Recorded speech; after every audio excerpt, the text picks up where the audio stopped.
Como aumentar o favor imerecido de Deus? No livro de Romanos, capítulo 5, versículos 1 e 2 diz: Tendo sido, pois, justificados pela fé, temos paz com Deus por nosso Senhor Jesus Cristo, por meio de quem obtivemos acesso pela fé a esta graça na qual agora estamos firmes e nos gloriamos na esperança da glória de Deus. Meu irmão, minha irmã, a palavra de Deus nos diz que Jesus ia crescendo em sabedoria, estatura e graça diante de Deus e dos homens, segundo Lucas capítulo 2, versículo 52.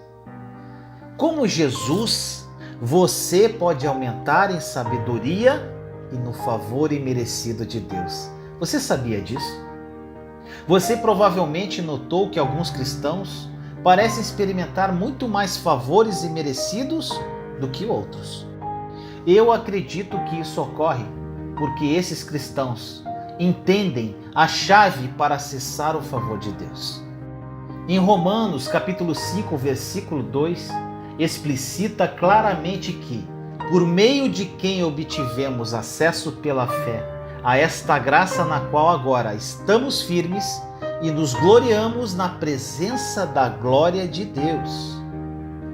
Meu irmão, minha irmã, para obter acesso ao seu computador ou conta bancária, você precisa de uma senha. Para obter acesso e aumentar o favor imerecido de Deus, a senha ou chave que precisamos ter é fé. Fé para acreditar que você é altamente favorecido. Eu faço uma proposta para você. Que tal todos os dias, por alguns minutos, você declarar para si mesmo: eu sou muito abençoado, eu sou muito favorecido, eu sou profundamente amado por meu papai, meu Abba. Você pode questionar: Vinícius, como sabemos que somos muito abençoados? Leia Hebreus 6, versículos 13 e 14 por si mesmo.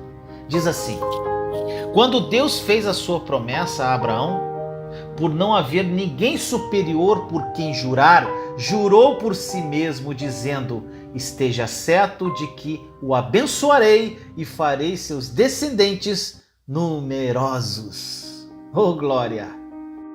Gente, olha isso. Deus queria que estivéssemos tão ancorados no conhecimento seguro e constante de que Ele nos abençoaria, a semente de Abraão, que jurou por si mesmo, dizendo: certamente abençoando você e multiplicando, multiplicarei você. Incrível isso, né, meu irmão, minha irmã? Agora eu te faço uma pergunta: como podemos dizer que somos altamente favorecidos? Efésios 1,6 nos diz que, para o louvor da sua gloriosa graça, a qual nos deu gratuitamente no amado. No texto grego original, a palavra aceito é a palavra charito, que significa altamente favorecido. E aí vem outra pergunta: e somos realmente profundamente amados por Deus? Meu irmão, minha irmã, Deus não apenas nos amou. João 3,16 diz que, porque Deus tanto amou o mundo, que deu seu Filho unigênito, para que todo o que nele crer não pereça, mas tenha vida eterna. Ele demonstrou como nos amou muito quando enviou Jesus para morrer na cruz por nós. Eu oro para que os versículos que você ouviu hoje o ajudem a acreditar que por meio de Jesus você é realmente muito abençoado, muito favorecido e profundamente amado. Se essas verdades ainda não estão estabelecidas em seu coração, comece a dizê-las. Olhe para si mesmo no espelho todas as manhãs e declare com ousadia: por causa da obra perfeita de Jesus na cruz, sou justo pelo seu sangue e sou muito abençoado, muito favorecido e profundamente amado. Espero que coisas boas aconteçam no meu caminho. Espera um bom sucesso e tenha uma expectativa confiante no meu papai. Que esta mensagem tenha falado profundamente ao seu coração. Aproprie-se da verdade da obra consumada da cruz. A nova aliança é uma realidade e mudará a sua vida radicalmente. Compartilhe essa mensagem para difundirmos essa verdade ao mundo. Te amo em Cristo Jesus. A sabedoria de Deus traz a você promoção. O livro de Gênesis, capítulo 41, versículos 38 a 41 diz: Por isso o faraó lhes perguntou: Será que vamos achar alguém como este homem em que está o Espírito Divino? Disse, pois, o faraó a José: Uma vez que Deus lhe revelou todas essas coisas, não há ninguém tão criterioso e sábio como você. Você terá o comando do meu palácio, e todo o meu povo se sujeitará às suas ordens. Somente em relação ao trono serei maior que você. E o faraó prosseguiu: Entrego a você agora o comando de toda a terra do Egito. Oh, glória a Deus!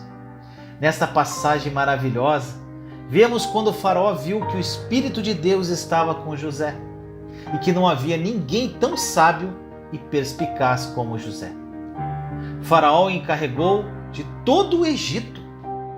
Meu irmão, minha irmã, eu quero que você observe o seguinte: José sabia que Deus era a fonte de sua sabedoria. Olha o que diz em Gênesis, capítulo 41, versículos 15 e 16. Quando o faraó disse: Tive um sonho que ninguém consegue interpretar, mas ouvi falar que você, ao ouvir um sonho, é capaz de interpretá-lo. Respondeu-lhe José: Isso não depende de mim, mas Deus dará ao faraó uma resposta favorável. José sabia que sua sabedoria era resultado do favor imerecido do Senhor e não levaria nenhum crédito por isso. Claramente aqui estava um homem que entendia a graça e podia ser confiável com aumento, promoção e mais sucesso. Observe a sabedoria de José em ação. José não apenas interpretou o sonho do faraó, ele passou a aconselhar o faraó sobre como aproveitar os 7 anos de abundância para se preparar para os 7 anos de fome revelados em seu sonho. Você notou como o conselho sábio de José levou à criação de uma posição de influência para si mesmo? E é assim que a sabedoria do Senhor opera. Em Provérbios 18:16 diz: O presente abre o caminho para aquele que o entrega e o conduz à presença dos grandes. José sabia que sua sabedoria era um presente do Senhor. Ele sabia que não merecia o que fluía do favor imerecido do Senhor para com ele. Os caminhos de Deus são incríveis. Veja a extensão da promoção de José em Gênesis 41. No espaço de menos de 1 hora, ele passou de um prisioneiro humilde para o cargo mais alto possível em todo o Egito. Esse, meu amigo, é o favor imerecido de Deus. Sem esforço próprio, sem concessões e sem manipulação, apenas pura graça, e a graça sozinha fez toda a diferença na vida de José. Lembre-se que quando o Senhor está com você, você é uma pessoa de sucesso.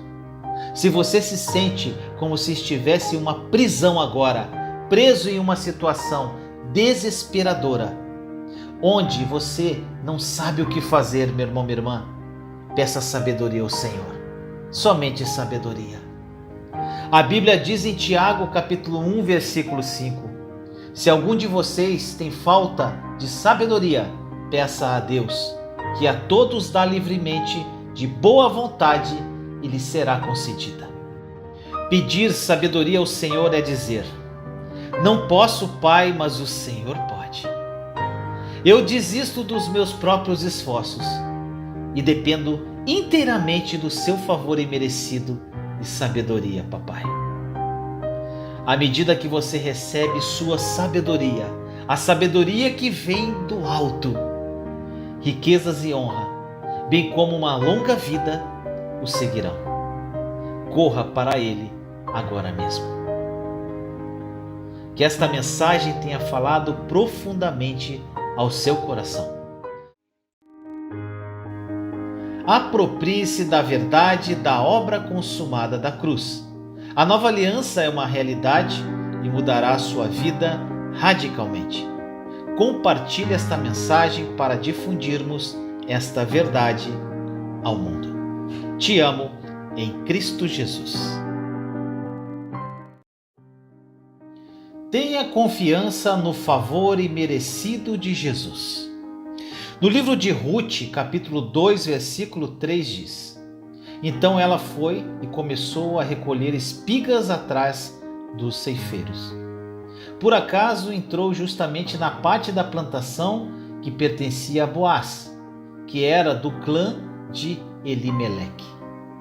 Meu irmão, minha irmã, há uma bela história de uma mulher moabita chamada Ruth na Bíblia. No natural, Ruth tinha tudo contra ela. Ela era uma viúva, pobre e uma moabita, uma gentia na nação judaica de Israel. Mas mesmo depois que seu marido morreu, Ruth permaneceu com sua sogra Noemi. Ela deixou sua família para seguir Noemi de volta a Belém e fez do Deus de Noemi, o Deus de Abraão, Isaque e Jacó, o seu Deus. Agora, meu irmão, minha irmã, por causa da sua pobreza, Noemi e Ruth não tinham dinheiro para comprar grãos e Ruth teve que sair para o campo para realizar a tarefa servil de pegar tudo o que os ceifeiros tinham deixado para trás. Eu quero que você perceba que Ruth dependia do favor do Senhor, pois ela disse para Noemi em Ruth 2:2. Ruth, a moabita, disse a Noemi: Vou recolher espigas no campo daquele que me permitir. Vá, minha filha, respondeu-lhe Noemi. Ruth estava confiante de que Deus lhe daria o favor, embora ela fosse estrangeira e não tivesse ligações com ninguém da área. Ela nem sabia de qual parte do campo ela seria capaz de recolher. Veja o relato da Bíblia sobre o que aconteceu a seguir. E ela foi e veio e respigou no campo depois dos ceifeiros.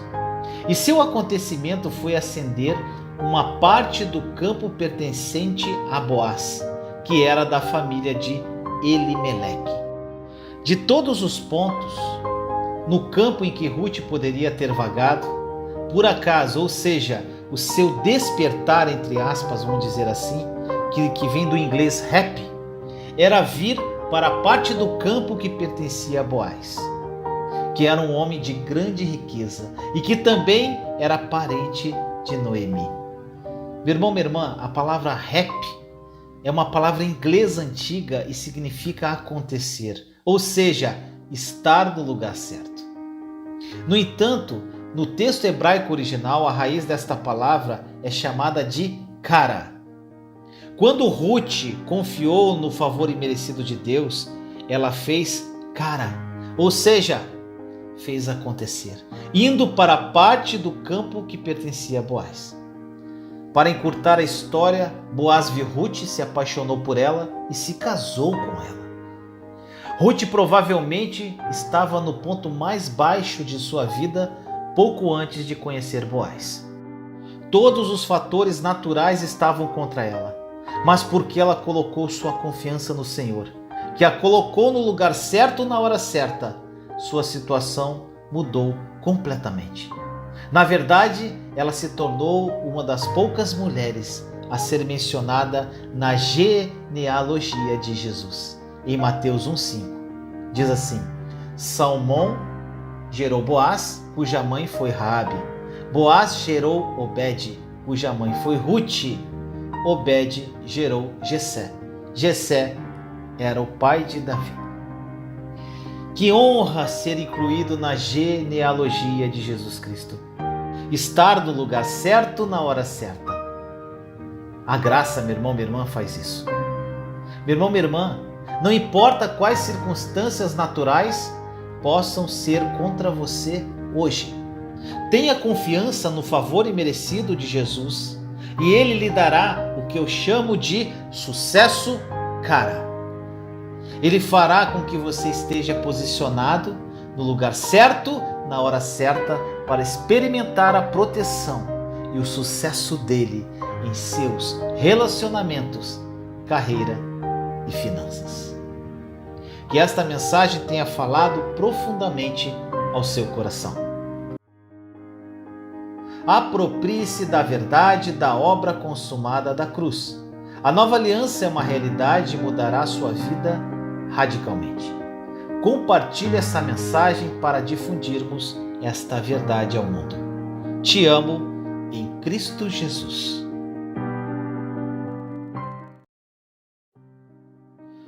Você tem a presença e o favor de Deus, independentemente de suas circunstâncias. Do livro de Salmos 139, do versículo 7 a 10 diz: Para onde poderia eu escapar do teu espírito? Para onde poderia fugir da tua presença? Se eu subir aos céus, lá estás. Se eu fizer a minha cama na sepultura, também lá estás. Se eu subir com as asas da alvorada e morar na extremidade do mar, mesmo ali a tua mão direita me guiará e me susterá. Também no livro de Hebreus, capítulo 13, versículo 5 diz: Conservem-se livres do amor ao dinheiro e contentem-se com o que vocês têm, porque Deus mesmo disse: Nunca o deixarei, nunca o abandonarei. Meu irmão, minha irmã, esta passagem de Hebreus diz que a presença de Deus em sua vida é uma constante garantida. Mas eu quero que você saiba que você não pode avaliar a presença de Deus e o seu favor imerecido em sua vida com base em suas circunstâncias. Para ajudá-la a entender o que isso significa, vamos dar uma olhada na vida de José. José recusou os avanços feitos pela esposa de Potifar. E como diz o ditado comum, o inferno não tem fúria como uma mulher desprezada. Ela maliciosamente acusou José de tentar estrupá-la, guardando como prova as roupas que José havia deixado em suas mãos quando fugiu dela. Quando Potifar ouviu sua esposa contando sua versão da história, sua raiva aumentou e ele agarrou José, tirou-o do lugar de autoridade que ele havia lhe dado e o jogou na prisão. Basta se colocar no lugar de José. O que está acontecendo aqui? Parece muito familiar, não é, meu irmão, minha irmã? Com a dolorosa memória de seus irmãos, lançando-o na cova ainda fresca em sua mente, aqui está ele mais uma vez, lançado em uma masmorra, embora ele fosse inocente. Qualquer pessoa comum ficaria amarga e zangada com Deus. A maioria das pessoas perguntaria: onde está Deus? Por que Deus o trouxe até aqui? Apenas para abandoná-lo e abandoná-lo? Como isso pôde acontecer? Onde está a justiça contra esta falsa acusação? Mas José não era literalmente um homem comum. Ele sabia que o Senhor nunca o deixaria nem o abandonaria. José não considerou suas circunstâncias, mas manteve seu foco na presença do Senhor. Independentemente de ser um escravo comum, um capataz na casa de Potifar, ou agora um prisioneiro enfrentando a perspectiva de prisão perpétua por um crime que nem mesmo cometeu, José não avaliou o favor imerecido de Deus em sua vida com base em suas circunstâncias.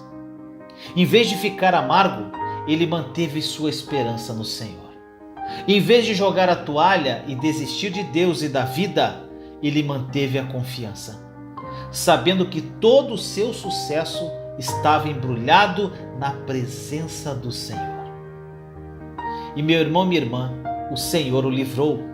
Eu quero que você preste atenção nessa leitura, para ver o que o Senhor fez por José, em Gênesis 39, versículos 21 a 23. Mas o Senhor estava com ele e o tratou com bondade, concedendo-lhe a simpatia do carcereiro. Por isso o carcereiro encarregou José de todos os que estavam na prisão, e ele se tornou o responsável por tudo o que lá sucedia. O carcereiro não se preocupava com nada do que estava a cargo de José, porque o Senhor estava com José e lhe concedia bom êxito em tudo o que ele realizava. E eu te pergunto, meu irmão, minha irmã, o que isso diz a você hoje? Se você se recusar a se curvar às suas circunstâncias e continuar a estar consciente da presença do Senhor, onde quer que esteja, seja qual for o seu ambiente, você ganhará destaque. Você será as boas graças de seus chefes e eles o promoverão a homem no comando. E tudo o que você fizer irá prosperar. Você crê nisso, meu irmão e minha irmã? Que esta mensagem tenha falado profundamente ao seu coração.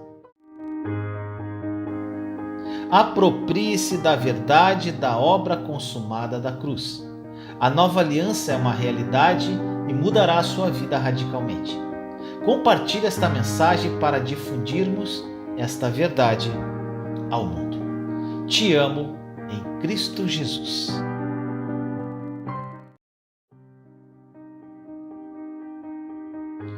Como você se vê? No livro de Provérbios, capítulo 23, versículo 7 diz: Pois ele só pensa nos gastos. Ele lhe diz: coma e beba, mas não fala com sinceridade. Meu irmão, minha irmã, a Bíblia diz: como um homem pensa em seu coração, ele é. E isso significa que a forma como você se vê determina a sua saúde física. Então, meu irmão, minha irmã, como você se vê em meio aos seus sintomas? Ou depois de ouvir o relatório negativo do seu médico? Meu irmão, minha irmã, a verdade é que por meio da obra consumada da cruz de Jesus, você é completamente justo e totalmente redimido de toda maldição de doença. Em Gálatas 3,13 diz assim: Cristo nos redimiu da maldição da lei quando se tornou maldição em nosso lugar, pois está escrito: maldito todo aquele que for pendurado no madeiro.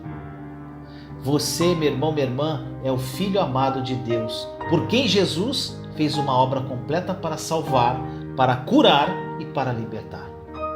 Portanto, não se veja como um doente tentando ser curado. Você é o Filho curado. Você é justo e amado de Deus, que enfrenta alguns sintomas. Tenha bom ânimo.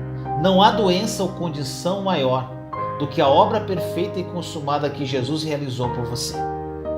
Declare o que você foi feito em Cristo e veja o seu corpo manifestar esta verdade. Que esta mensagem tenha falado ao seu coração. Aproprie-se da verdade da obra consumada da cruz. A nova aliança é uma realidade e mudará a sua vida radicalmente. Compartilhe esta mensagem para difundirmos esta verdade ao mundo. Te amo em Cristo Jesus.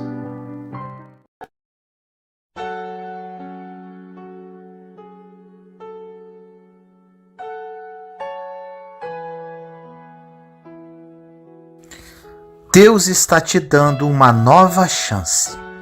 Recomece. No livro de Isaías, capítulo 43, versículos 18 e 19 diz: Esqueçam o que se foi, não vivam no passado. Vejam, estou fazendo uma coisa nova. Ela já está surgindo. Vocês não o percebem? Até no deserto vou abrir um caminho e riachos no ermo. Tudo aquilo que não é dito não é óbvio. Existem coisas que já sabemos, mas que precisam ser relembradas, pois o fato de sabermos não significa que aplicamos. Tem algumas pessoas que sabem muito da Bíblia, mas não conseguem viver uma vida sobrenatural. Porque o que muda sua história não é a quantidade de versículos que você sabe, mas é a quantidade de versículos que você vive. Temos que tomar cuidado e não pregar aquilo que não vivemos, porque discursos podem convencer hoje, mas o que muda a história de alguém é a verdade. Algumas perguntas para você. Quanto vale um recomeço? Quanto vale uma segunda chance para uma família que está por um fio?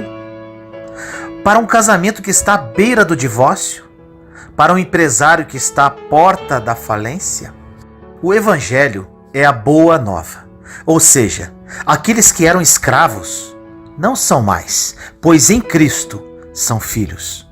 Aqueles que eram cativos pelo pecado, em Cristo agora são libertos. Aqueles que eram cativos pelas doenças, em Cristo podem experimentar a cura. A grande verdade é que nem sempre entendemos que tudo isso já foi liberado para nós. Estamos à espera que algo aconteça. Mas eu vou te lembrar algo primordial. Aquilo que precisava acontecer já aconteceu há mais de 2000 anos atrás. Jesus, de braços abertos na cruz, declarou: está consumado. E agora mesmo, ele pergunta para você: quanto vale o novo começo? Quanto vale voltar a sonhar? Quanto vale voltar a dormir? Tem coisas que só valorizamos depois de chegar ao ponto de quase perdermos. Por exemplo, uma pessoa que está em um leito de hospital e com uma vontade louca de voltar para casa e fazer a mesma coisa simples que fazia, como tomar um café ou sair com os filhos. O mais importante quando isso acontece é a pessoa ter o entendimento de que aquela é a sua segunda chance. Começar de novo, fazendo as coisas simples que fazia, porém com um novo olhar. Alguns momentos em nossa vida são como marcos históricos e precisamos de tempo em tempo acessar esses momentos. Não é para ser nostálgico, é ter memória, porque quem tem memoriais de gratidão consegue lembrar aonde estava e o que Deus fez. Consegue lembrar aonde estava e que Deus o curou. Não coloque um ponto final onde o autor da vida continue escrevendo.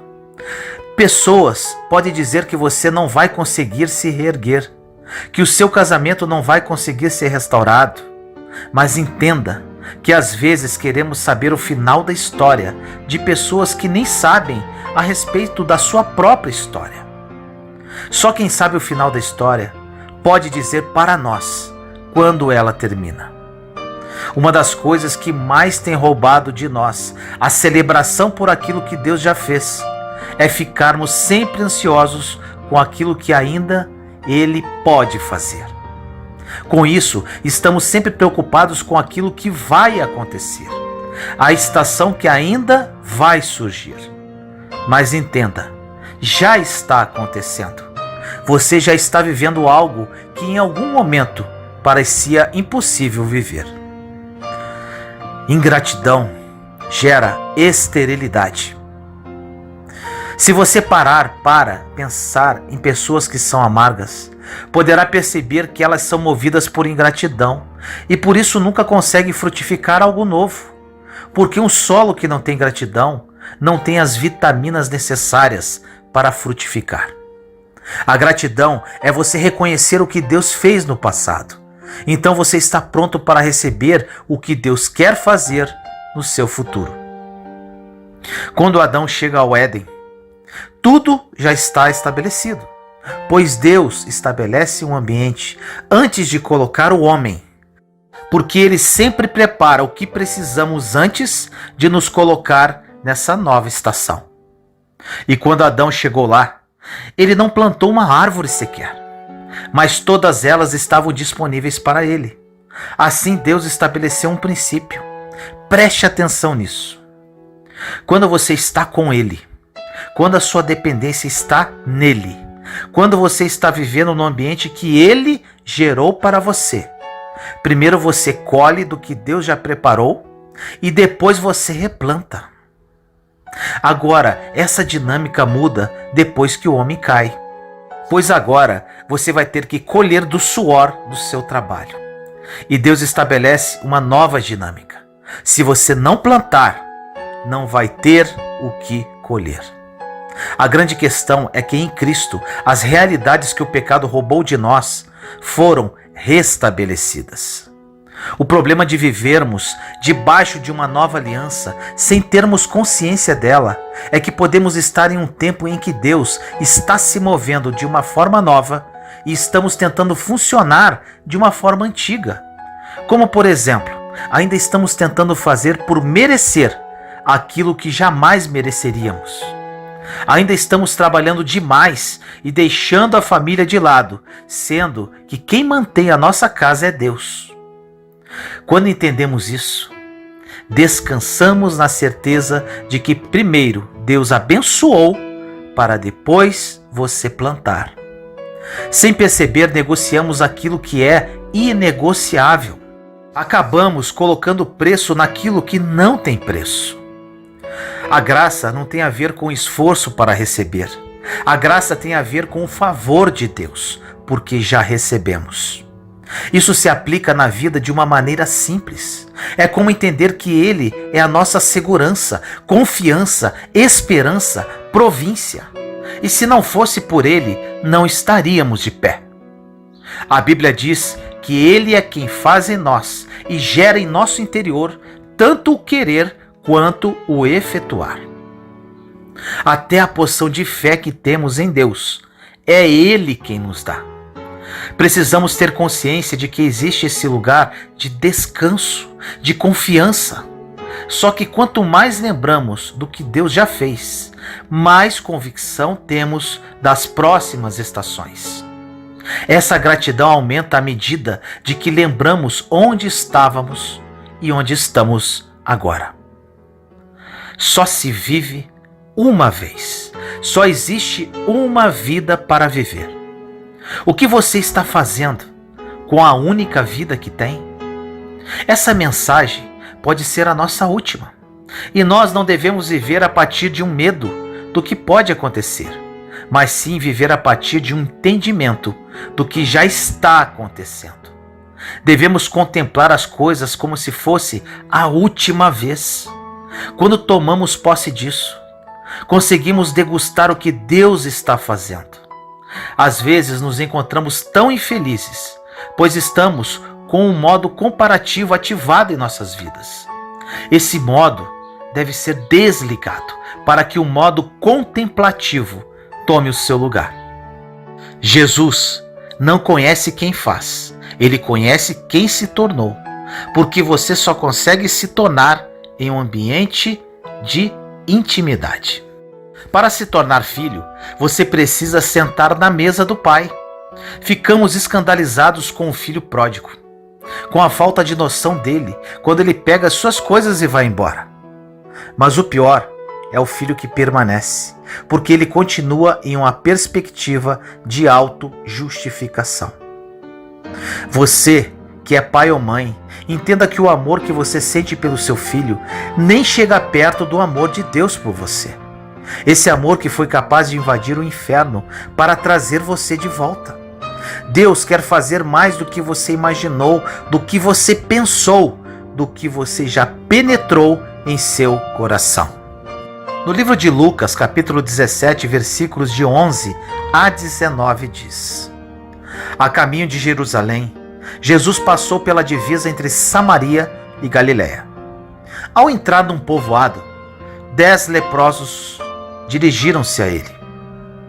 Ficaram a certa distância e gritaram em alta voz: Jesus, mestre, tem piedade de nós. Ao vê-los, ele disse: Vão mostrar-se aos sacerdotes. Enquanto eles iam, foram purificados. Um deles, quando viu que estava curado, voltou louvando a Deus em alta voz. Prostrou-se aos pés de Jesus e lhe agradeceu. Este era samaritano. Jesus perguntou: não foram purificados todos os 10? Onde estão os outros 9? Não se achou nenhum que voltasse e desse louvor a Deus, a não ser este estrangeiro. Então ele lhe disse: levante-se e vá, a sua fé o salvou. 10 homens tiveram um encontro com Jesus e foram curados, mas só um voltou para falar. O que aprendemos com essa história é que o fato de recebermos de Deus não significa que caminhamos com Ele, e caminhar com Ele não significa ter plena revelação do que Ele é. Não tem como caminhar ao lado de Deus sem usufruir plenamente de quem Ele é. Muitos estão em uma igreja e não vivem plenamente as promessas que Deus tem. Tudo aquilo que você já sonhou para você, para a sua casa, todo sonho que você tem, todo milagre que você espera, não se compara com aquilo que Deus ainda deseja fazer. Quando chegamos no limite da nossa imaginação, ainda não chegamos nem no início da imaginação de Deus. O que Deus nos deixa claro é que mesmo que se demorássemos toda a eternidade, não conseguiríamos acessar a riqueza de detalhes que Ele colocou em cada coisa que criou. Por mais que você possa desenhar o seu futuro, não se compara com os desenhos que Ele já fez para você. Como diz o pastor Tiago Brunet, às vezes nós desejamos coisas grandes, mas a nossa visão para enxergar o futuro em Deus é infantil. Não temos que tentar entender a complexidade do que Deus preparou para nós, pois você não foi chamado para entender, você foi chamado para usufruir. Então não se preocupe em como vai ser, confie em quem prometeu. Tem coisas que Deus vai fazer através de nós e em nós, que não vai fazer sentido, mas Ele nos diz para não deixar o sentido limitar aquilo que Deus pode fazer. Ele não se move segundo a voz, segundo o natural. A essência dele se move a partir do sobrenatural. É quando o natural se rende ao sobrenatural que Deus se revela. O mesmo Jesus que chamou Lázaro para fora é aquele que reina sobre o mundo hoje. Você precisa de um renovo. Renovo significa galho novo que brota no topo de uma árvore recém-cortada e que dá origem a uma nova árvore. E essa nova árvore cresce mais forte. Quando Deus fala que tem para nós um renovo, quer dizer que por mais que algumas coisas tenham sido cortadas lá na sua base, Ele não precisa que você vá para outro lugar para fazer. Ele faz no mesmo lugar. Deus não precisa que mudemos coisas para que Ele faça. Existem pessoas que mudam de lugar, cidade, emprego, esposa e nada muda. Porque Deus não quer que você mude as circunstâncias externas. Ele quer transformar você por dentro. Não tem a ver com o lugar que você está, e sim em quem você tem se tornado. É exatamente no lugar onde você foi humilhado que Deus quer fazer o novo. Deus pega aquilo que parece loucura para os homens e renova com o poder dele. E aquilo que parece loucura para o mundo, para os que creem, é poder dele. Aquilo que um dia tentou paralisar a sua vida vai ser um novo começo. Creia e tome posse desta palavra. Deus tem um plano mais que perfeito para a sua vida e quer realizá-lo a partir de hoje. Apenas decida e comece de novo. Ore comigo assim: Senhor amado, nos colocamos em sua santa presença neste momento. Eu, meus irmãos e irmãs em Cristo Jesus. Pai querido, peço a Ti no dia de hoje um despertar nos corações de todas as pessoas que ouvirem esta mensagem, vindo diretamente do Seu trono de glória para seus filhos e filhas. Pai, muitos cativos presos ao passado, paralisados na vida, perdidos e sem saber por onde começar. Que o seu Santo Espírito toque nesses corações aflitos, gerando em cada um deles o desejo de recomeçar, o desejo de experimentar um novo em Cristo Jesus, que já está disponível para todos nós. Que hoje a mudança aconteça, que hoje vidas sejam transformadas, que hoje haja um recomeço. Uma história começa hoje, Pai, uma história de amor, de superação e de fé. Consagro no seu altar, Senhor, todas essas almas sedentas de Ti e prontas para recomeçar contigo. Assim eu oro, em nome do nosso Senhor Jesus Cristo. Amém.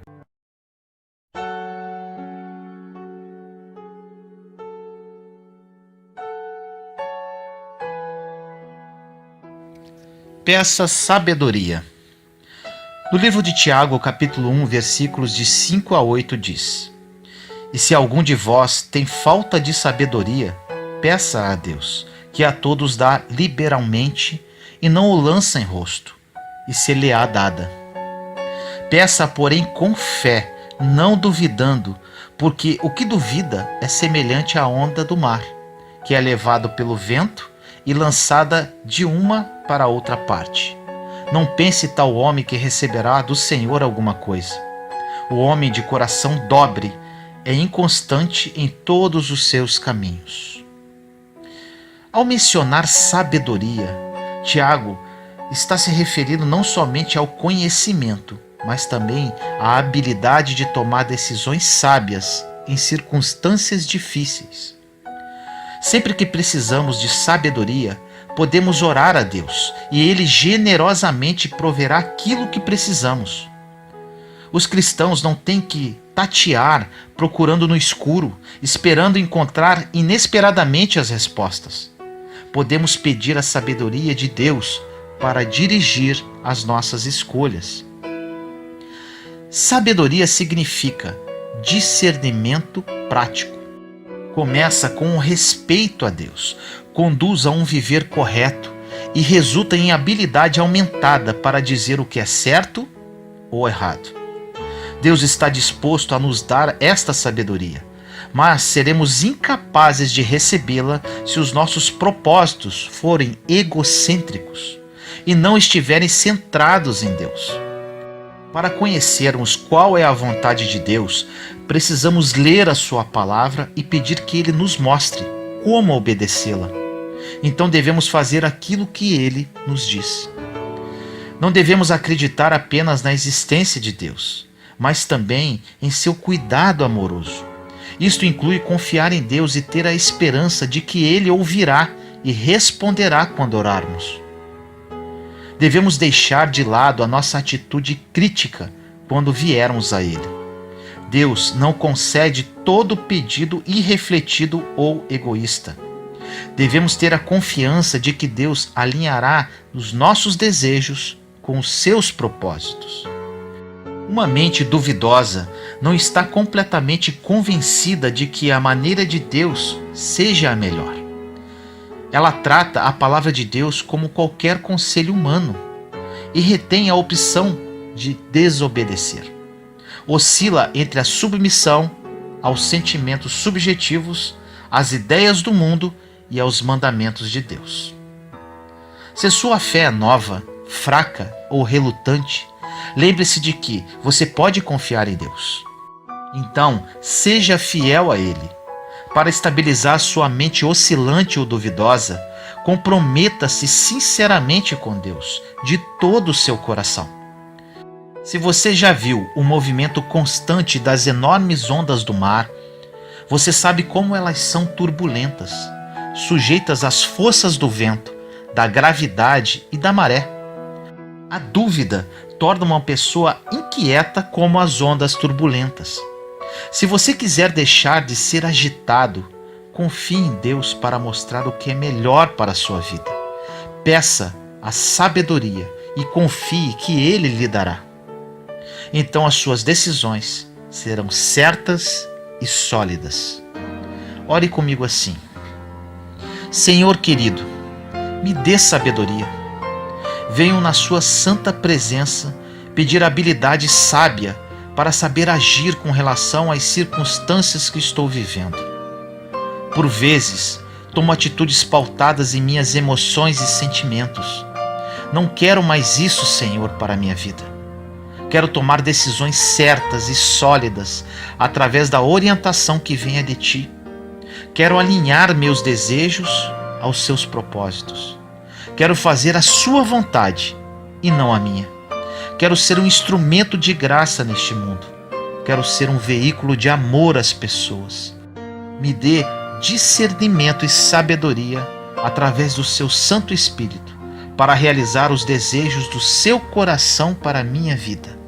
Assim eu peço, em nome do nosso Senhor Jesus Cristo. Amém.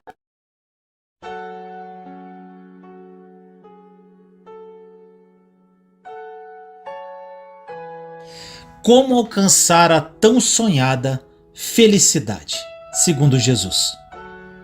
No Salmo 34, de 12 a 16 diz: Quem de vocês quer amar a vida e deseja ver dias felizes? Guarde a sua língua do mal e os seus lábios da falsidade. Afaste-se do mal e faça o bem. Busque a paz com perseverança. Os olhos do Senhor voltam-se para os justos e os seus ouvidos estão atentos ao seu grito de socorro. O rosto do Senhor volta-se contra os que praticam o mal, para apagar da terra a memória deles. Todos nós queremos encontrar a tão sonhada felicidade. Não sei se você assistiu o filme A Procura da Felicidade, com o autor Will Smith. É muito emocionante. Eu me emocionei muito e acredito que você também. Pois assim como no filme, todos nós estamos buscando felicidade. Mas parece que ela nunca vem. Ou quando vem, logo vai embora. O problema é que nós aprendemos errado sobre como encontrar a felicidade. O mundo nos ensina que se quisermos ser felizes de verdade, precisamos comprar o último modelo de celular, perder certa quantidade de peso, viver em um determinado bairro da cidade ou andar com as melhores roupas. Mas precisamos entender que a felicidade não é encontrada em coisas. Se quisermos ter uma vida feliz, devemos buscar respostas naquele que nos deu a vida. O livro de Mateus, capítulo 5, Jesus nos dá um caminho para a felicidade, conhecido como o Sermão da Montanha ou das Bem-aventuranças, porque cada frase começa com bem-aventurados. Quando ele fala sobre essas pessoas abençoadas, ele está dizendo que elas são realmente felizes. Mas você vai perceber que a felicidade na visão de Jesus é muito diferente do que este mundo consumista oferece. Vamos falar sobre cada uma dessas bem-aventuranças. Primeiro, no versículo 3 diz: Bem-aventurados os pobres em espírito, pois deles é o reino dos céus. Você precisa reconhecer a sua necessidade de Deus. Não basta somente dizer que precisa dele, mas viver com um coração quebrantado e entender que só a graça e a misericórdia dele pode transformar a sua vida. Na locução pobre de espírito, o termo grego usado para pobre significa mendigo, literalmente aquele que se agacha e se encolhe. Cristo foi intencionalmente contraditório ao dizer que próspero é aquele que for pobre. A pobreza é considerada um problema, um defeito, uma lástima. Sempre foi considerada assim e sempre será. Mas Jesus não cogitava desta forma. Vamos ilustrar o ponto. Um mendigo na beira da estrada pedindo esmola, doente e repugnante, cheio de feridas e de sujeira acumulada no caminho. Não é uma imagem de alguém que pareça ser muito próspero e feliz. Não notamos nenhuma riqueza ali, nenhuma abundância de provisão. Não nos parece direito dizer que um mendigo pode ser bem-aventurado. De fato, Ser pobre de bens não garante pobreza de espírito e nem felicidade. Assim como a própria riqueza em si não gera felicidade. Na verdade, os pobres financeiramente possuem mais chance de compreender a verdade de sua miséria e insignificância do que os ricos. O pobre de espírito é alguém profundamente consciente de que sem o auxílio divino ele se torna miserável e completamente carente de valor, sentido e significado. Sua existência é um fracasso total, ele é irrelevante. É um senso de mais profunda e completa humildade. Pobre de espírito é aquele que, não importando as condições materiais ou sociais em que se encontra, sabe que depende única e exclusivamente de Deus e que em si mesmo é nada. Ele sabe que somente no Senhor é que ele terá provisão para ser feliz. Em resumo, é um espírito humilde. No versículo 4 diz: bem-aventurados os que choram, pois serão consolados.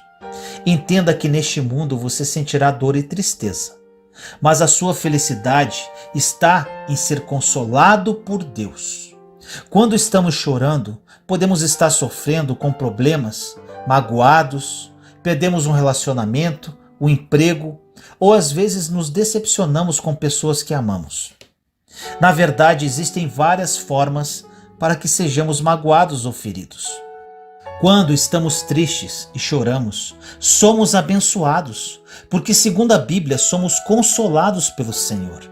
É um privilégio. O conforto de Deus é maravilhoso. Com Ele podemos desabafar e abrir nosso coração, falar absolutamente tudo o que estamos passando e sentindo. E Ele, com sua infinita misericórdia, nos consolará como nenhum ser humano seria capaz de substituir. Você pode até buscar o consolo com pessoas, porém apenas o Senhor poderá aliviar o seu sofrimento de forma eficaz. Quando nos derramamos em sua presença, sentimos um verdadeiro alívio em nossa alma.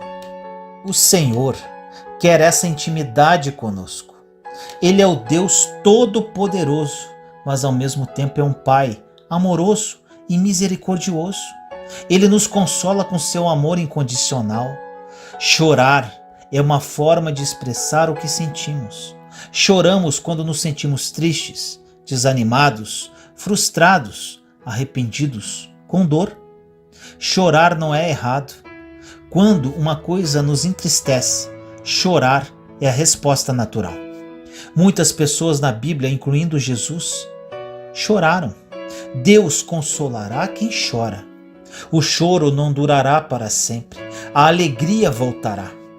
Mas enquanto estamos tristes, podemos chorar na presença de Deus, sabendo que Ele nos entende e está do nosso lado. No céu não haverá mais choro. O choro é bom e liberta daquilo que não nos faz bem. Chore e se derrame na presença do Senhor. 3. No versículo 5 diz: bem-aventurados os humildes, pois eles receberão a terra por herança. Confie em Deus como a sua única fonte de força e provisão. São palavras surpreendentes essas do Senhor Jesus. Será que os mansos podem herdar a terra? Não são os poderosos e valentes deste mundo que têm condições de herdar a terra e possuir muitas riquezas? Esse é o pensamento do mundo. Os valentes e poderosos é que são felizes, pois eles têm muitas riquezas. Mas, para Jesus, felizes são os mansos, pois estes herdarão a terra. Como cristãos, não devemos seguir o pensamento do mundo, mas o pensamento de Cristo. Ele não está falando palavras vazias e sem sentido, mas palavras de grande valor e importância para os filhos de Deus. Cabe a nós atentar para o seu ensino, aprender e aplicar em nossas vidas o que ele tem a nos ensinar. 4. Versículo 6 diz: Bem-aventurados os que têm fome e sede de justiça, pois serão satisfeitos. Escolha fazer a coisa certa, mesmo quando tudo estiver difícil. Não engane ninguém, nem se alegre com as coisas erradas. Jesus fala sobre a sensação de ter fome e sede. Mas o Senhor Jesus não está falando da fome e sede naturais que todos os seres humanos têm por alimento e água, mas de uma fome e sede espirituais. Jesus está falando de uma qualidade espiritual que caracteriza os súditos do seu reino. E esta qualidade espiritual é ter fome e sede de justiça. Todos os homens têm fome e sede naturais de comida e bebida, mas a fome e sede de justiça não é comum a todos. Todos os verdadeiros crentes, aqueles que nasceram de novo pela obra do Espírito Santo, têm a qualidade espiritual de ter fome e sede de justiça. 5. No versículo 7 diz: Bem-aventurados os misericordiosos, pois obterão misericórdia. Perdoe os outros como Deus perdoou você. Quando você ver alguém fazendo algo errado, lembre que você também não é perfeito e que se não fosse a misericórdia de Deus, você não estaria aqui. Tenha o mesmo sentimento de Jesus quando orou em Lucas 23:34. Pai, perdoa-lhes porque não sabem o que fazem. Jesus afirma que os misericordiosos são verdadeiramente felizes, porque apenas eles alcançarão a misericórdia. Essa é a promessa que ele faz aos misericordiosos. É a consequência de ser misericordioso. Deus nos concede a sua misericórdia tanto nesta vida quanto na vida por vir. Já alcançamos a misericórdia de Deus através do nosso Senhor Jesus Cristo, que agiu em nosso favor, libertando-nos de nossa miséria e concedendo-nos o perdão dos nossos pecados. No dia do juízo, quando Jesus vem para julgar os vivos e os mortos, vamos contemplar com os nossos próprios olhos a grandeza da misericórdia de Deus para conosco, ao sermos libertos do castigo que merecíamos.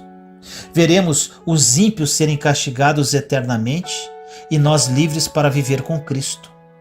Sendo assim, na glória seremos eternamente gratos ao nosso Deus pela misericórdia com que nos alcançou em Cristo. Felizes os misericordiosos, porque já alcançaram e ainda alcançarão a misericórdia de Deus. 6, no versículo 8 diz: Bem-aventurados os puros de coração, pois verão a Deus. Busque a Deus com um coração de criança, cheio de fé e amor. E quando olhar para os outros, lance fora todo preconceito e julgamento. Esta bem-aventurança é considerada uma das declarações mais surpreendentes do Senhor Jesus em todo o seu ensino. São de fato palavras maravilhosas e de grande importância para os filhos de Deus. A pureza de coração não é uma qualidade natural do homem, mas é resultado da obra graciosa de Deus na vida do crente. A verdade é que todos nós nascemos com um problema sério de coração. Não estou me referindo a nenhum tipo de doença cardíaca, mas ao sério problema do pecado que herdamos de nossos primeiros pais, Adão e Eva. Nascemos com o coração corrompido. Nossos pensamentos, sentimentos, desejos e motivos são inclinados para o mal. Todos somos impuros por natureza. De nós mesmos não podemos nos tornar puros. Somente Deus pode nos purificar de toda a nossa imundícia espiritual.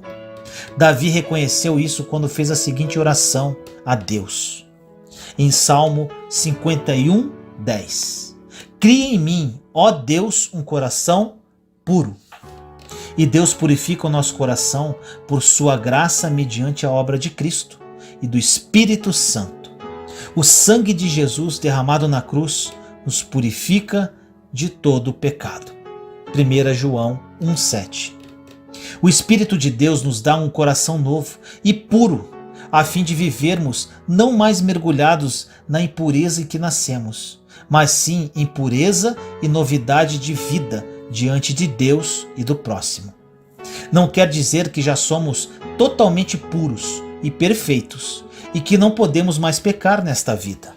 Por outro lado, o Espírito que em nós habita nos dá o sincero desejo e alegria de viver já, agora, em santificação e pureza para a glória de Deus. O Espírito nos capacita a sermos puros e, ao mesmo tempo, a Bíblia ensina acerca de nossa responsabilidade de purificar o nosso coração de todo o pecado. Tiago 4:8, 2 Coríntios 7:1. O Senhor Jesus nos dá condições de sermos puros de coração e por isso requer de nós que sejamos puros de coração. 7. Versículo 9 diz: Bem-aventurados os pacificadores, pois serão chamados filhos de Deus. Seja o primeiro a parar a briga. Se você sabe que se ao falar algo você aumentará a discussão e fofoca, então fique quieto. Essa paz bíblica que vem de Deus é totalmente diferente da paz do mundo. O mundo busca uma paz que se limita apenas à ausência de guerras e conflitos. Porém, a paz de Deus é mais do que isso. É uma paz completa que expressa um relacionamento restaurado entre o homem e Deus e, consequentemente, entre os homens. Essa é a verdadeira paz que Deus oferece ao pecador na sua palavra. Essas palavras constituem a 7ª bem-aventurança, na qual Jesus afirma que uma das qualidades espirituais dos seus discípulos é que eles são pacificadores. Também Jesus afirma que seus discípulos, por serem pacificadores, são bem-aventurados, pois somente eles serão chamados filhos de Deus. O Senhor requer que façamos a paz em nosso relacionamento com os irmãos na igreja, no ambiente familiar e na sociedade em que vivemos. Como podemos promover a paz na igreja? A promoção da paz na igreja é a responsabilidade de cada cristão. Cada crente é chamado a ser um pacificador. Isso significa que cada um deve se esforçar para evitar contendas, brigas e divisões, e ao mesmo tempo promover a união, a ordem e a harmonia dentro da igreja. É isso que Deus requer de nós. Em Romanos 12, 17 e 18 diz: Se possível, quando depender de vós, tende paz com todos os homens. 8. No versículo 10: Bem-aventurados os perseguidos por causa da justiça, pois deles é o reino de Deus. Lembre-se que o sofrimento de Jesus nesta vida trouxe uma recompensa eterna para ele. Da mesma forma, a Bíblia diz que o nosso sofrimento de hoje, por obedecer a Deus, resulta em glória na eternidade com Ele. Se você é um cristão fiel, não se surpreenda diante dos insultos e zombarias que pode lhe sobrevir no mundo incrédulo. Você está sujeito a isso. Esse tipo de perseguição pode acontecer na sua casa, no seu trabalho, na escola. Alguns exemplos. O jovem cristão que não compartilha com os pecados de seus colegas descrentes na escola vai ser chamado de quadrado, de bobo. O trabalhador fiel que evidencia sua fé cristã em seu ambiente de trabalho pode ser zombado e criticado por seus colegas de profissão que não conhecem a Cristo. Se esse tipo de coisa estiver acontecendo, é sinal de que você está sendo perseguido. Não se surpreenda, nem se irrite com isso, mas lembre-se que Cristo, mais do que todos, sofreu esse tipo de perseguição e você, como seu discípulo, está sujeito ao mesmo. A última bem-aventurança, item 9, nos versículos 11 e 12 diz: Bem-aventurados serão vocês quando, por minha causa, os insultarem, perseguirem e levantarem todo tipo de calúnia contra vocês. Alegrem-se e regozijem-se, porque grande é a recompensa de vocês nos céus, pois da mesma forma perseguiram os profetas que viveram antes de vocês. Lembre-se que quanto mais você andar na linha com Cristo, mais as pessoas poderão criticá-lo e fazer algo para prejudicar você. Mas é nesse momento que a paz de Cristo preencherá o seu coração com uma alegria indescritível. Persevere em sua caminhada com Cristo, pois com certeza, apesar das perseguições, humilhações e afrontas, você sentirá uma paz inexplicável aos homens. Você será luz por onde andar e levará consigo o fruto da alegria por onde passar. Resumidamente, as pessoas de hoje não encontrarão a verdadeira felicidade porque não vivem o que Jesus ensinou e seguem os conselhos deste mundo. Siga a palavra de Deus acima de tudo e você experimentará uma transformação radical em sua vida e viverá sonhos que jamais ousou sonhar. Ore comigo assim. Senhor amado, nos colocamos em sua santa presença neste momento, eu, meus irmãos e irmãs em Cristo Jesus. Pai querido, todos nós, seus filhos e filhas, procuramos a tal sonhada felicidade. Infelizmente, muitos acham que a encontrarão nos prazeres que o mundo oferece. Buscamos a felicidade de acordo com o que ouvimos nesta passagem, Pai. Queremos ser felizes de acordo com as suas bem-aventuranças. Queremos viver os seus conselhos, Pai, e obedecer o que a sua palavra diz. Dê-nos um coração humilde e misericordioso. Assim nós oramos, em nome do nosso Senhor Jesus Cristo. Amém.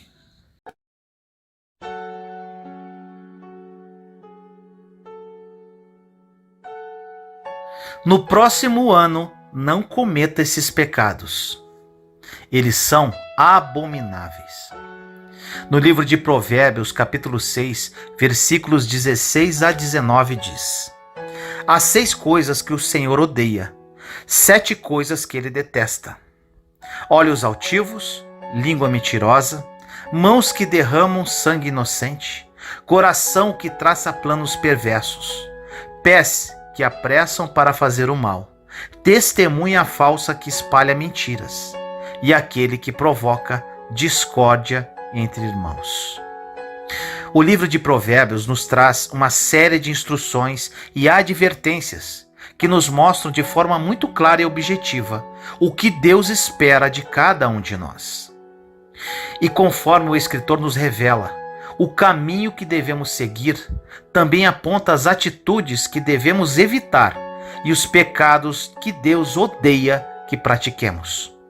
E é exatamente isso que acontece no capítulo 6, que você ouviu no início da mensagem.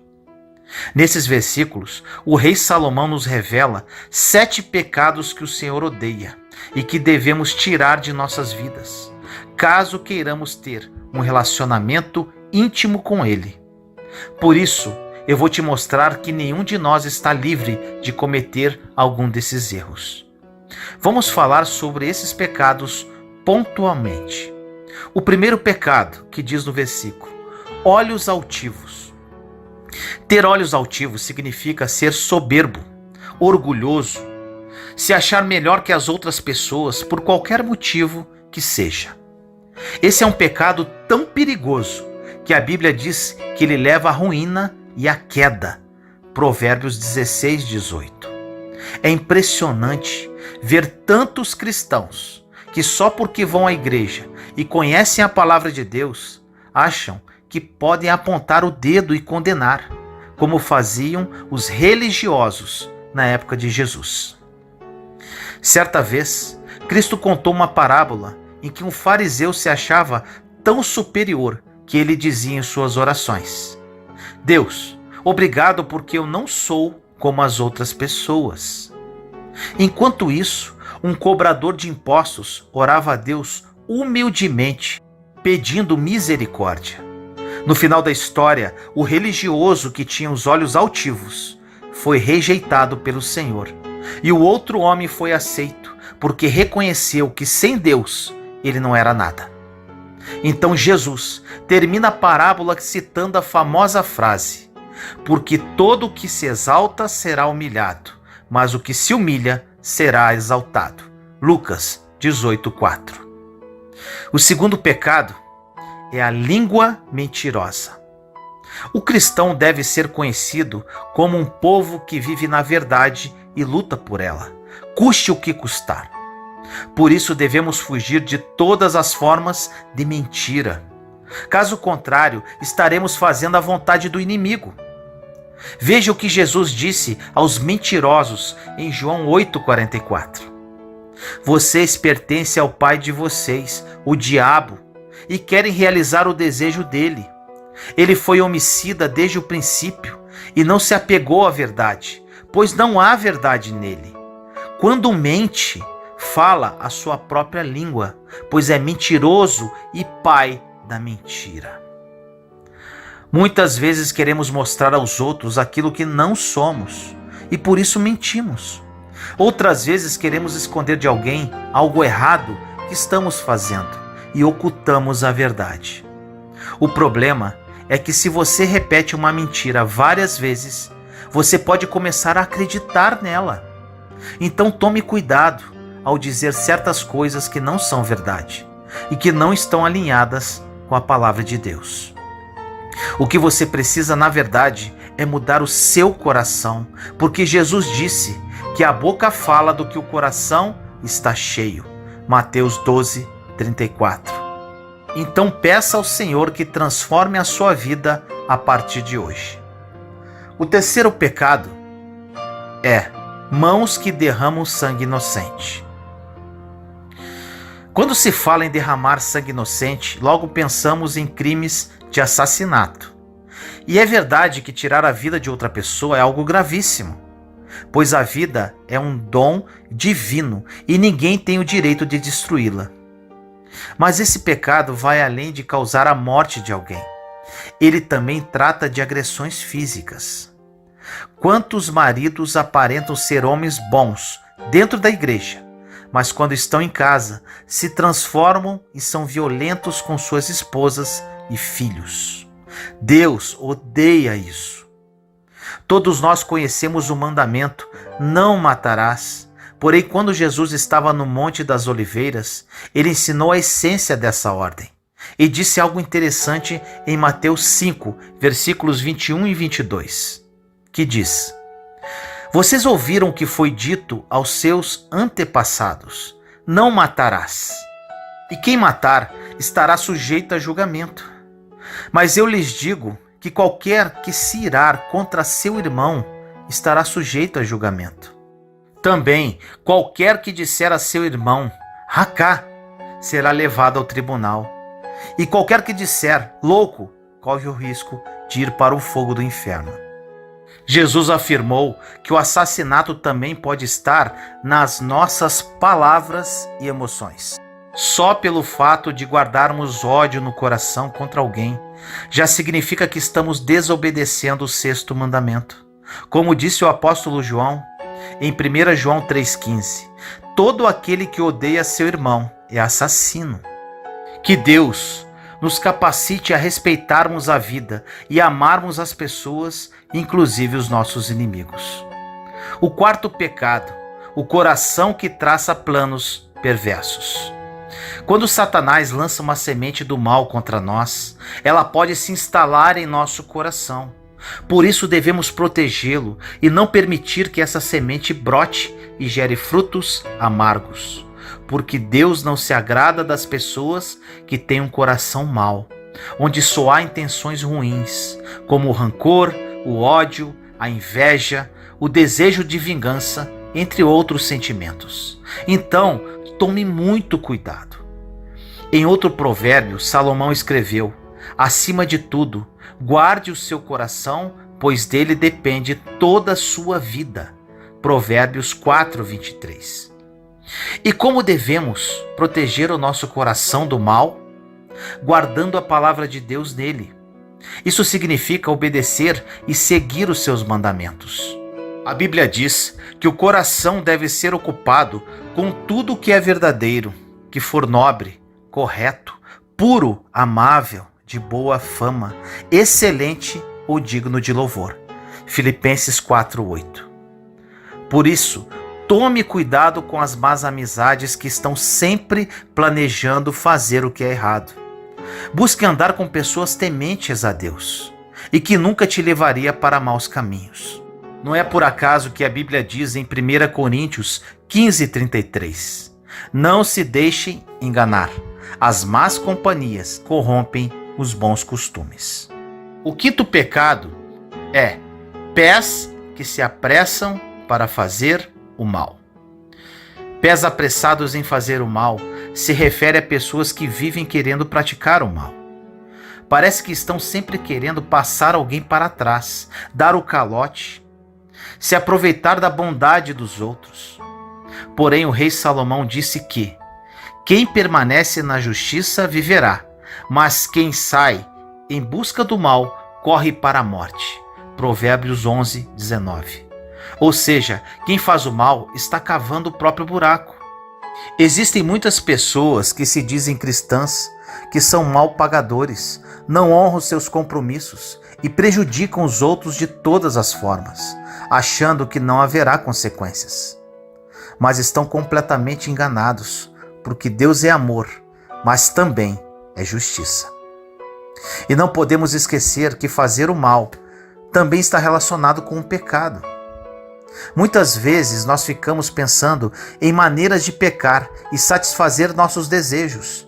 Por isso devemos pedir a Deus que tire de nós o desejo pelas coisas mundanas. Veja o que o apóstolo Paulo disse em Romanos capítulo 13, versículos 13 e 14.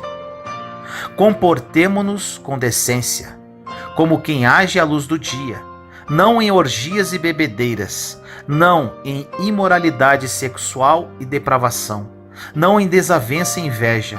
Pelo contrário, revistam-se do Senhor Jesus Cristo e não fiquem premeditando como satisfazer os desejos da carne. O sexto pecado é testemunha falsa que espalha mentiras. Não podemos falar de algo que não vimos ou não ouvimos, pois senão estaremos espalhando mentiras, e isso pode acabar com a vida de uma pessoa. É por isso que Deus odeia esse pecado. Quantas pessoas já não vão mais à igreja por causa de fofocas que os próprios irmãos fizeram contra elas? A Bíblia diz em 1 Pedro 4:8, o amor cobre multidão de pecados. Então, quando alguém chegar até você contando uma fofoca ou algo que prejudica a imagem de alguém, corte o mal pela raiz e não leve esse assunto adiante. Em vez disso, incentive o outro a orar, em vez de ficar falando mal daquela pessoa. O sétimo pecado é provocar discórdia entre irmãos. Dos 7 pecados listados em Provérbios, capítulo 6, este não apenas aborrece ao Senhor, como também é detestável aos seus olhos. E, se pararmos para pensar, este é mais um pecado relacionado à nossa língua. Porque realmente as palavras têm poder de trazer vida ou morte, segundo Provérbios 18:21. Quantos casamentos foram destruídos, ministérios acabaram, pessoas ficaram feridas por causa daqueles que emprestaram a língua para Satanás semear contendas entre irmãos. O diabo gosta de causar divisão e devemos fazer de tudo para permanecermos unidos. Veja o que disse Jesus em Mateus 12:25. Todo reino dividido contra si mesmo será arruinado, e toda cidade ou casa dividida contra si mesma não subsistirá.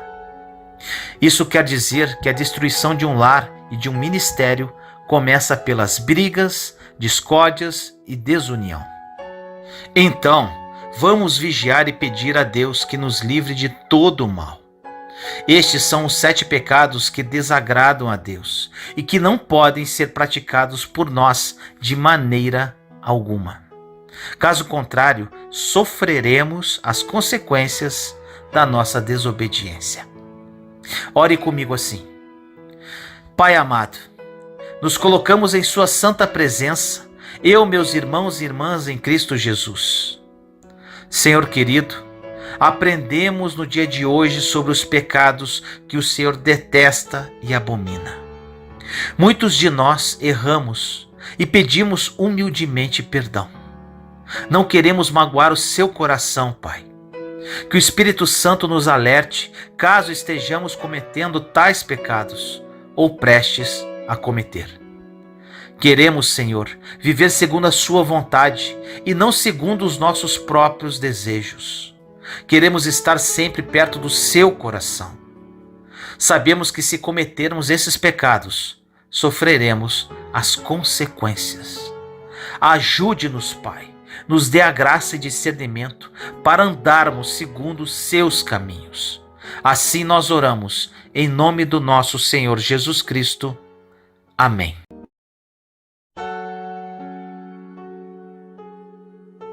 Deus liberou uma palavra para a sua vida. No livro de Isaías, capítulo 55, versículos 10 e 11, diz: Como a chuva e a neve descem do céu e para lá não voltam, sem terem regado a terra, tornando-a fecunda e fazendo-a germinar, dando semente ao semeador e pão ao que come, tal ocorre com a palavra que sai da minha boca. Ela não volta a mim sem efeito, sem ter cumprido o que eu quis, realizando o objetivo de sua missão. Meu irmão e minha irmã, que palavra é essa? Aqui o Senhor nos diz que já liberou uma palavra para você e que está a caminho para ser cumprida em sua vida. Aleluia! Mas para que isso aconteça, você tem que estar preparado para recebê-la. Para que ela se cumpra em sua vida, você tem que ser aprovado. Como assim? Em nossa vida, para subirmos um degrau e passarmos de um nível para outro, precisamos ser aprovados. Quando você termina o ensino médio, para você cursar uma faculdade, você precisa ser aprovado no Enem ou no vestibular. Quando você pretende tirar a sua carteira de habilitação, você precisa, durante um ano, através da permissão de dirigir, provar que está apto a portar a habilitação permanente. Entre o namoro e o casamento, existe o noivado, um tempo de preparação para que o casal se una definitivamente. No mundo espiritual é a mesma coisa. O Senhor já liberou uma palavra ao seu favor, mas para isso você precisa se preparar e ser aprovado para recebê-la. Se você não estiver preparado para viver o novo de Deus sendo aprovado, as promessas não se cumprirão em sua vida. Para que esta preparação ocorra, você tem que ser provado no deserto. Todos os profetas do Antigo Testamento, todos os discípulos e nosso Salvador Jesus Cristo foram postos à prova no deserto. E por que você não seria? Se você hoje está no deserto, dê glórias a Deus, porque está chegando algo muito bom em sua vida, o melhor de Deus, o plano bom, perfeito e agradável.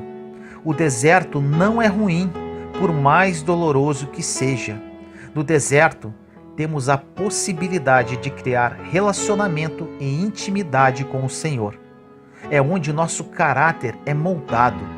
No deserto, os milagres se realizam e sua fé é testada. Suporte. O Senhor estará com você nesse deserto. Ele recolherá cada lágrima, te acolherá em cada sofrimento, te dando a graça para suportar, abraçando você em seus braços como um pai zeloso. E quando você for aprovado, colherá frutos que você nunca ousou colher.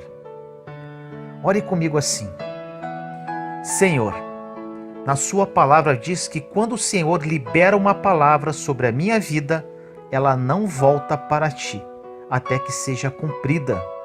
Mas para isso tenho que estar preparado para recebê-la. Diz também que o seu plano é bom, perfeito e agradável. Rasgo meus planos para viver os seus. Entendo que para receber o melhor de ti, serei provado no deserto. Sei que será difícil e doloroso, mas também sei que a sua graça me basta e o seu amor me sustenta. Darei o melhor de mim, meu Pai, e escolho viver a sua vontade. Faça-se em mim segundo a tua palavra. Em nome do nosso Senhor Jesus Cristo. Amém. Juntos somos fortes. Compartilhe esta mensagem para que mais pessoas sejam edificadas. Inscreva-se no canal e acione o sininho para ser notificado de novos vídeos. Te amo em Cristo Jesus.